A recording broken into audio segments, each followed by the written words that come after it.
Welcome to BMW University. Why does BMW's M54 have such a legendary rep? Why did BMW replace the N54 with the N55? Why is the B58 considered one of the BMW's best modern engines? What makes an S55 or S58 different from the engines they're based on? There are 1,000 videos explaining individual BMW engines. I wanted to do something different. We're starting from the beginning. What's up everyone? Welcome to BMW University.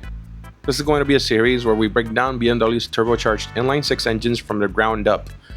And I don't just want to tell you the N54 is good, or the N55 is better, or the B58 is better, yada yada.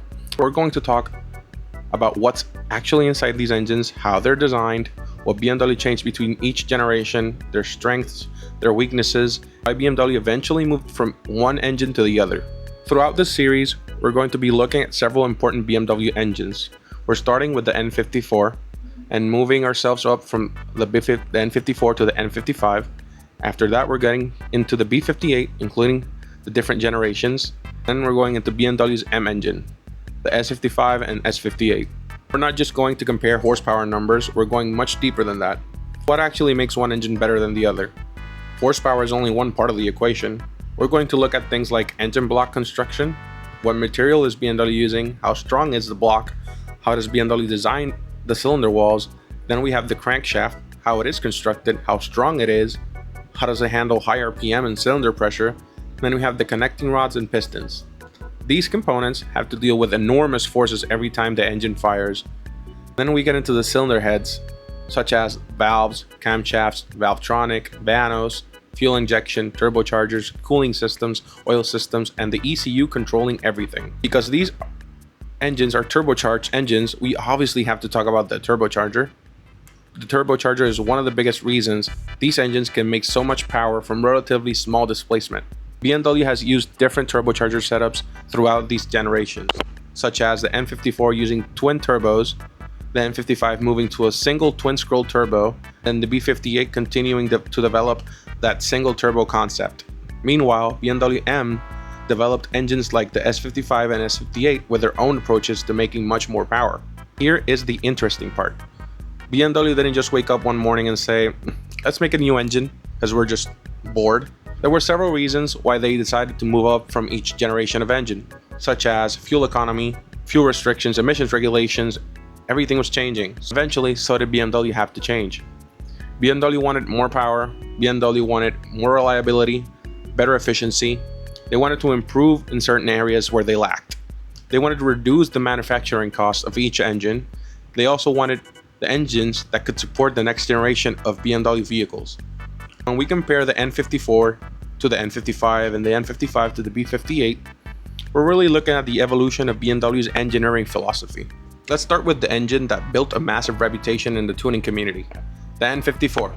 This engine is a 3-liter twin-turbo inline-6 engine. It became famous because it responded extremely well to modifications and it can make significantly more power than BMW originally advertised. The N54 was developed with a reputation of issues involving things like high-pressure fuel systems, injectors, turbochargers, cooling components, and other common failure points. That's exactly what we're going to break down in the next episode. We're going to take the N54 apart piece by piece. Then came the N55. BMW moved away from the N54's twin-turbo setup and introduced the single twin-scroll turbocharger. The goal wasn't simply, let's make a different engine. BMW was looking for improvements in efficiency, emissions, packaging, and overall engine design. Did the N55 actually improve everything? Or did BMW sacrifice some of the N54's tuning potential? That's something we'll find out when we get to the N55 episode. And we get to one of BMW's most famous modern engines, found in a variety of cars, the B58. A 3-liter turbocharged inline-6 that completely changed the conversation. I had to change the hand's getting tired from holding the blow-off valve. I'm sorry, the mic. So, there we go, let's keep going. The B58 introduced a significantly different engine architecture compared to the older N54 and N55. BMW made major changes to the block, cooling system, turbocharger integration, fuel system, and overall packaging. The B58 eventually found its way into some seriously interesting cars. BMW didn't stop there. BMW M took ideas even further. The S55 became the high-performance M version of the F80 generation era. Then came the S58, a twin turbocharged 3-liter inline 6 designed for BMW's modern M cars. When we get to these engines, we're going to talk about what BMW M changed to make them capable of handling so much more aggressive performance. If you're wondering what you're going to get from this series, I'm not just going to read you a list of specs. We're going to understand engineering behind the numbers, because if BMW says an engine has a certain compression ratio, we'll explain what that actually means. If an engine has forged components, we'll explain why that matters. If BMW changed the turbocharger, we'll explain what that changes. If an engine has a common failure point, we'll explain why it fails. That's BMW University. We're going from the N54 to the N55 to the B58, eventually into the S55 and S58.